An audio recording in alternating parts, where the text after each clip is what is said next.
Bienvenue sur Derrière les stars de cinéma, l'endroit où les secrets des célébrités prennent enfin la lumière, où les vies les plus discrètes révèlent leurs plus grands bouleversements. Aujourd'hui, une révélation inattendue secoue le monde des médias et bouleverse tous ceux qui la connaissent depuis des décennies. Claire Chazal, icône du journalisme français, vient de briser le silence et d'avouer ce que personne n'avait vu venir. À 68 ans, elle s'est mariée, en toute discrétion. Une information tombée comme une bombe. Pas de paparazzi, pas de photos volées, pas même de rumeurs insistantes. Juste elle, ses mots, et une vérité douce, intime, presque irréelle. Mais pourquoi maintenant? Et surtout, avec qui? Un amour de jeunesse retrouvé? Un compagnon de l'ombre resté dans le silence toutes ces années? Ou une toute nouvelle page, ouverte à un âge où beaucoup croient l'amour derrière eux? Claire Chazal, que l'on a toujours vue forte, élégante, mais aussi très discrète sur sa vie personnelle, choisit aujourd'hui de se dévoiler comme jamais. Une décision rare, puissante, qui cache sans doute bien plus qu'un simple « oui » murmuré devant un maire. Dans cette vidéo, nous allons revenir sur ce moment unique, explorer les indices laissés au fil des années, analyser ses déclarations et vous raconter la véritable histoire derrière cette union tardive qui émeut la France. Restez avec nous, car derrière l'image publique de la journaliste se cache une femme, une histoire, un secret devenu déclaration d'amour. Abonnez-vous, laissez un like et entrez avec nous, derrière les stars de cinéma, là où les stars cessent de jouer et commencent à vivre. Le soleil perçait à peine les vitres épaisses du petit salon parisien, baignant la pièce d'un or timide, presque discret. Claire était assise dans son fauteuil préféré, celui au tissu fané mais confortable, entourée de ses livres, de ses silences, et du poids léger d'un secret devenu trop grand pour rester enfermé. Ce matin-là, elle avait pris la parole, 3 phrases, à peine, lâchées lors d'une interview que personne n'attendait. Oui, je me suis mariée, à 68 ans, avec lui. Pas plus, pas de prénom, pas de détails, pas de grand éclat, mais le monde, lui, s'était arrêté quelques secondes. Les rédactions frémissaient, les réseaux sociaux s'enflammaient, et pourtant, Claire, elle, se sentait paisible. Elle avait enfin dit ce qu'elle gardait pour elle seule depuis plus d'1 an. Claire Chazal. Pour des millions de Français, ce nom évoquait bien plus qu'une journaliste. Elle était devenue une figure du soir, une voix qui apaisait, une silhouette rassurante. On l'avait vue traverser les années sans presque vieillir, domptant l'actualité avec élégance, déjouant les tempêtes avec une pudeur presque douloureuse. Mais personne ne savait vraiment qui était Claire Chazal. Tout au plus, certains imaginaient une femme seule, exigeante, amoureuse de culture, de danse, de mots rares et de silences choisis. Certains parlaient d'elle avec admiration, d'autres avec pitié. Les plus cruels disaient « Elle a tout eu, sauf l'amour, il se trompait, elle l'avait eu, mais tard, ailleurs et différemment. » Il s'appelait Pierre, du moins dans ce récit.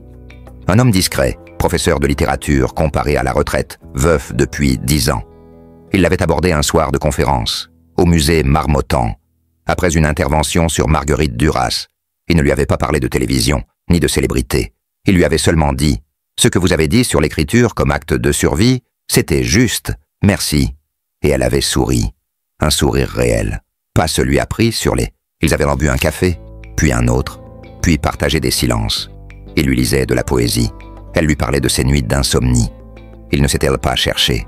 Il s'était trouvé, lentement, sans besoin de se nommer tout de suite. Quand il lui avait parlé de mariage, elle avait ri. Ce n'est pas sérieux, à nos âges. On partage du temps, pas des promesses. Mais il avait insisté, non pas pour l'union en soi, mais pour le symbole, pour dire au monde, ou peut-être seulement à elle, « Tu es ma compagne, pas une passante. » Elle avait résisté, par fierté, par peur, par habitude. Et puis un jour, elle avait dit oui. Ce fut un mariage secret, sans caméra, sans article, sans robe blanche. Un simple échange de vœux dans un bureau de mairie désert, un 14 décembre, sous un ciel gris. Elle n'avait pas pleuré, mais elle avait tremblé. C'était nouveau, c'était beau. Ils n'ont pas emménagé ensemble. Chacun a gardé son appartement. Mais ils dormaient souvent chez elle, dans ce coin du 16e, où les rues dorment elles aussi.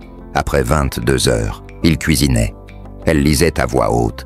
Ils débattaient, parfois fort, mais toujours tendrement. L'amour, à leur âge, n'était plus une question de possession. C'était une présence, une respiration. Elle redécouvrait des gestes oubliés. Poser une main sur un bras, écouter sans répondre, fermer les yeux en sachant que quelqu'un veille à côté. Un soir, elle lui demanda « Tu regrettes de m'avoir épousé ?» Il rit, puis, doucement, « Jamais. Tu sais pourquoi? Parce qu'avec toi, même le silence est une fée. » Ils vivaient heureux, mais pas invisibles. Certains amis se montraient curieux, d'autres méfiants. Les paparazzis, un jour, les prirent en photo dans un parc. Claire eut un mouvement de panique. Mais Pierre la rassura. « Laisse-les. Ils ne savent rien. Ils ne sauront jamais. » Elle réalisa alors que même après tant d'années à la télévision, elle n'avait jamais été aussi vue, comprise, aimée que dans le regard de cet homme-là. Il ne connaissait pas ses archives, mais il connaissait ses silences. Quand elle eut 68 ans, la peur changea de forme. Ce n'était plus la peur de vieillir seul, c'était la peur de le perdre. Pierre tomba malade en février. Rien de grave, disait-on. Mais Claire sentait que quelque chose vacillait. Il oubliait des mots, répétait des phrases. Elle, la gardienne du langage, vit l'effritement. Elle lui proposa de s'enregistrer, de lire ses poèmes préférés. Il accepta. Ils créèrent une sorte de bibliothèque intime. Sa voix, son souffle, son rire. Elle ne le perdit pas. Pas tout de suite. Mais elle sut que le temps, désormais, comptait autrement. Pendant 1 an, elle garda le secret. Non par honte, mais parce que ce mariage n'était pas un événement public. C'était une île, un refuge. Mais ce matin-là, au détour d'une question sur la solitude, elle décida de parler. Pas pour provoquer, pas pour se raconter, mais pour dire que oui, on peut aimer à tout âge, que oui, on peut être surprise par la vie, que non. Rien n'est jamais fini. Elle n'attendait pas de réaction. Elle attendait seulement la paix. Le téléphone sonna toute la matinée. Des journalistes, des amis, des inconnus. Elle ne répondit à personne. Elle sortit acheter du pain, seule, anonymement. Une femme l'arrêta devant la boulangerie. « Merci », dit-elle. « Vous m'avez donné de l'espoir. » Claire ne répondit pas. Mais son cœur, lui, battait un peu plus fort. L'amour, à 68 ans, n'est ni une revanche, ni un miracle. C'est une seconde chance offerte à ceux qui ont traversé le bruit et choisi enfin le vrai. Claire n'était plus la présentatrice glacée du 20h. Elle était une femme mariée, une femme aimée, une femme libre. Et cela valait tous les scoops du monde. Avant Pierre, il y avait eu des hommes, des histoires, des passions à demi vécues. Claire avait connu l'ivresse des débuts, la douleur des ruptures, la solitude qui s'installe sans faire de bruit. Il y avait eu le père de son fils, un homme brillant mais instable. Un amour court mais fécond, qui lui avait laissé le plus grand des cadeaux, François. Puis d'autres silhouettes, d'autres visages. Des artistes, des intellectuels, des amants silencieux ou trop bruyants. Certains l'avaient aimée pour ce qu'elle représentait, très peu pour ce qu'elle était. Un jour, elle confia à une amie proche « J'ai aimé, mais j'ai rarement été aimée sans condition. » Jusqu'à lui, le lien entre Claire et son fils était unique, profond, presque sacré. François avait grandi dans l'ombre douce d'une mère célèbre, mais présente. Elle avait tout fait pour qu'il ne ressente jamais le poids de son nom à elle. Ils partageaient un amour pudique, peu de mots, mais des regards, des gestes, des absences pleines de confiance. Quand elle lui annonça qu'elle s'était mariée, il la regarda longuement, puis dit simplement « Tu as attendu, longtemps, mais tu l'as trouvé, c'est ce qui compte. » Ce jour-là, Claire comprit que son fils n'était plus un enfant, qu'il était devenu un homme qui pouvait la protéger, elle aussi. Quelques jours après l'aveu public, Claire retrouva dans un tiroir une lettre qu'elle avait écrite à elle-même, il y a 15 ans. Elle l'avait rédigée à 53 ans, après une rupture douloureuse. « Claire, tu crois que c'est fini, que tu as trop donné, trop attendu, mais il viendra, celui qui ne cherchera pas la présentatrice, mais la femme fatiguée derrière. Tu ne devras rien faire, juste être. En attendant, lis, respire, résiste. » Elle relut ces lignes, les yeux brouillés de larmes, et sourit. Elle avait survécu à l'attente. Elle s'était tenue debout, jusqu'à l'amour. Quand la nouvelle de son mariage circula, les réactions furent nombreuses, certaines admiratives, d'autres acides. Elle fait ça pour exister encore. C'est une mise en scène. À son âge, quel besoin? Mais Claire savait. Elle savait que la société pardonne plus facilement la solitude que l'audace tardive, qu'une femme célèbre vieillissant seule inspire la compassion, mais qu'une femme qui aime encore et le dit dérange. Alors, elle ne répondit pas. Elle n'avait jamais vécu pour plaire. Après leur mariage, Claire et Pierre partirent quelques semaines à l'étranger. Pas de grande destination, des villes tranquilles, élégantes. Porto, Bologne, Kyoto. À Porto, ils passèrent leurs soirées à observer le Douro, à écouter le vent, à parler de rien. À Bologne, ils dînaient tard, entourés de livres. À Kyoto, ils marchaient silencieusement dans les jardins. Et Pierre lui glissait parfois un haïku qu'il inventait sur place. « Tu es un homme de papier », disait-elle. « Et toi, tu es l'encre. » Claire ne changea pas sa vie pour Pierre. Elle n'abandonna pas ses engagements. Il ne tenta jamais de la modifier. Ils étaient ensemble, sans se mêler. Un équilibre rare. « Nous sommes deux mondes parallèles qui ont décidé de marcher côte à côte », disait Pierre. Pas de fusion, pas de contrôle. Juste une coexistence respectueuse, joyeuse, vivante. Un été, ils partirent à Thiers, ville natale de Claire. Elle n'y était pas retournée depuis 30 ans. Elle montra à Pierre son ancienne école, la rue où elle avait embrassé un garçon pour la première fois, la maison où sa grand-mère lui lisait « La princesse de Clèves ». « Tout a changé », murmura-t-elle. Et pourtant, tout est là. Ce voyage fut pour elle un acte de réconciliation avec l'enfant qu'elle avait été. Trop sérieuse, trop silencieuse. Pierre lui dit alors « C'est cette petite fille-là que j'aime. Derrière la femme forte, le bonheur tardif a ceci de cruel. Il arrive quand on sait déjà qu'il peut s'en aller. Un soir, Pierre eut un malaise, rien de grave. Mais Claire passa la nuit à veiller sur lui, le regardant dormir comme une mère veille son enfant. Elle se rendit compte qu'elle avait peur. Non de vieillir, non de mourir, mais de redevenir sans lui. C'était une angoisse nouvelle, une fragilité qu'elle accepta sans honte. Ils tenaient un carnet commun. Chaque soir, l'un écrivait une page sans montrer à l'autre. Et chaque dimanche, ils lisaient les pages de la semaine, à haute voix. Il y avait des poèmes, des souvenirs, des réflexions. Mais surtout, des remerciements. Merci d'avoir préparé le thé. Merci de m'avoir regardé longtemps ce matin. Merci d'exister dans ma fin de monde. Ce journal était leur trésor. À 68 ans, Claire avait construit une forteresse intérieure, solide, élégante, impénétrable. Mais l'amour avait ouvert une porte. Elle n'avait pas perdu son indépendance.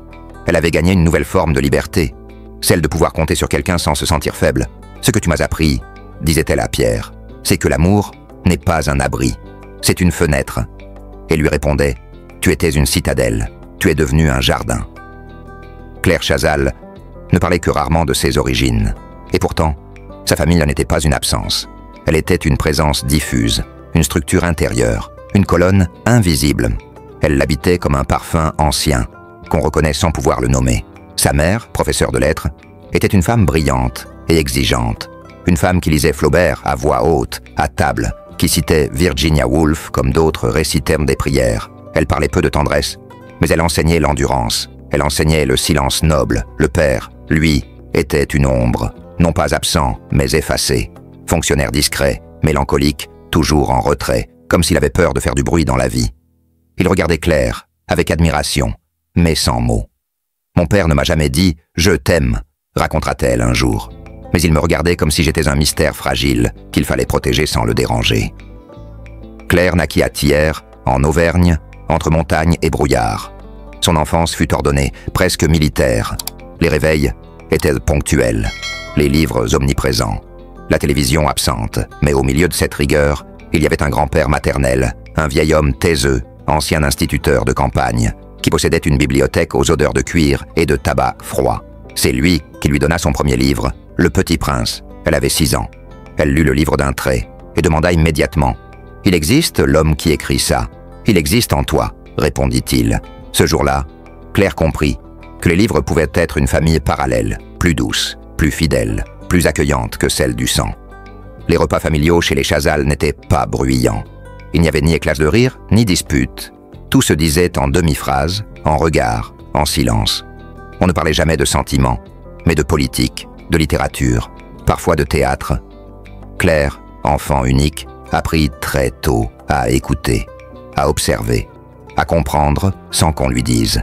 Cette éducation fine, presque aristocratique, fit d'elle une femme de verre et d'acier, solide dehors, fragile dedans. Sa mère, Marie-Louise, fut le grand modèle et le grand mystère de sa vie.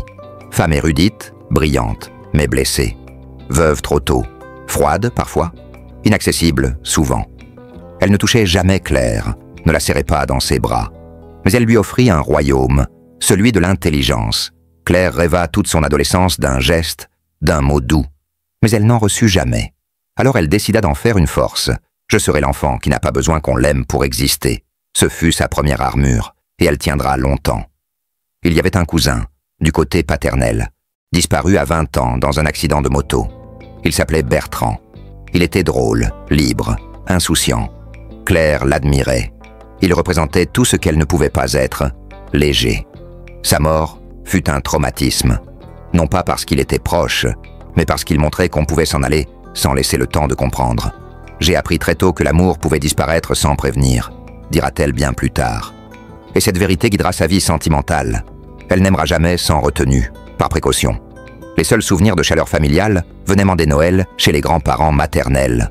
Là, dans une vieille maison auvergnate, on riait un peu plus, on buvait, on chantait. Claire regardait ses oncles, ses tantes, ses cousines, avec une curiosité de sociologue. Elle n'appartenait pas vraiment à eux, elle était ailleurs, déjà distante, déjà dans l'analyse. Même enfant, je me regardais vivre, dira-t-elle. Ce détachement ne la quitta jamais. Et fidèle une observatrice redoutable, mais aussi une femme parfois seule, même entourée. Quand elle devint mère à son tour, Claire eut peur. Peur de reproduire, peur d'être aussi distante que sa propre mère. Elle se jura d'être différente, d'être douce, présente, mais la carrière, la pression, les horaires l'emportèrent à souvent. Elle fit de son mieux. Elle aima François plus que tout. Mais parfois, elle se demandait « Est-ce que je suis en train de devenir elle ?» La maternité fut pour elle un défi, celui de concilier amour et ambition, de rester fidèle à soi-même, sans trahir l'autre.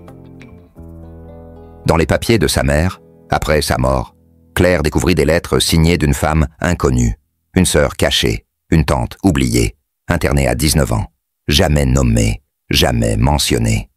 Ce fut un choc. Elle voulut en savoir plus. Elle visite l'asile devenu centre médico-social.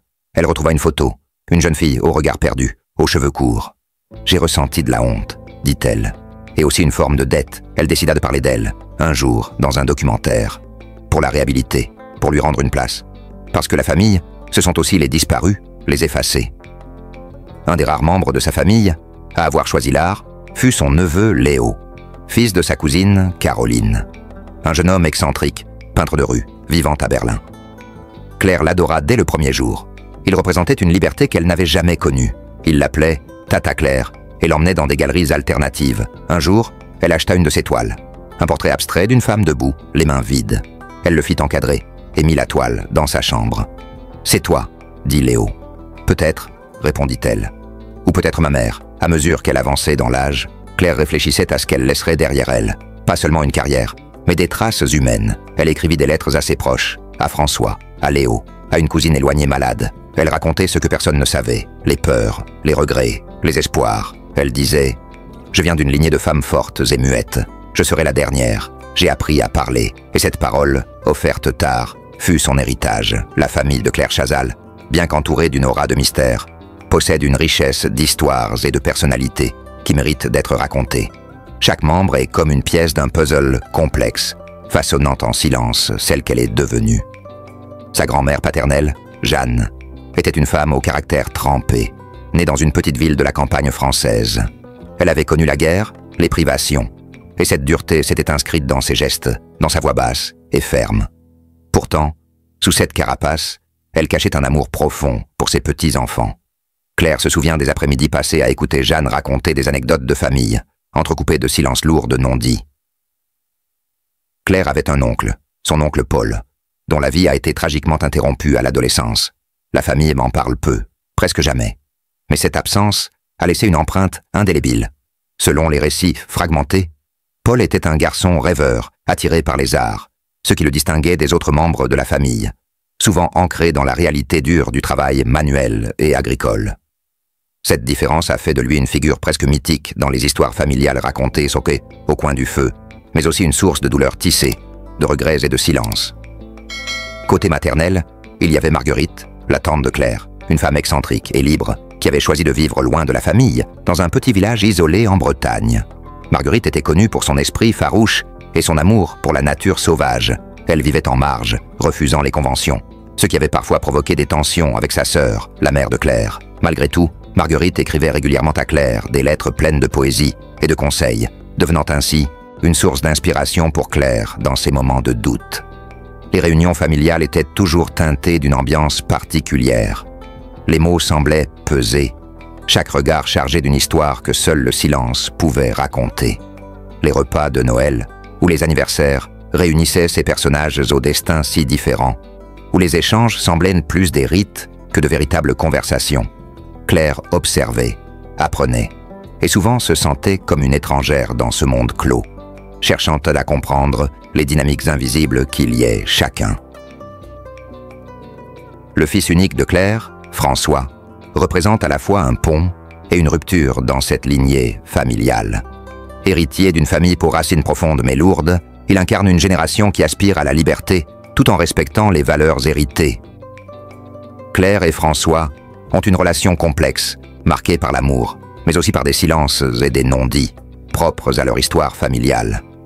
François, tout en admirant sa mère, lutte parfois contre le poids de son héritage. Quand on parle de Claire Chazal, la première image qui vient à l'esprit est celle d'une journaliste élégante, une voix familière des foyers français. Mais derrière cette figure publique se cache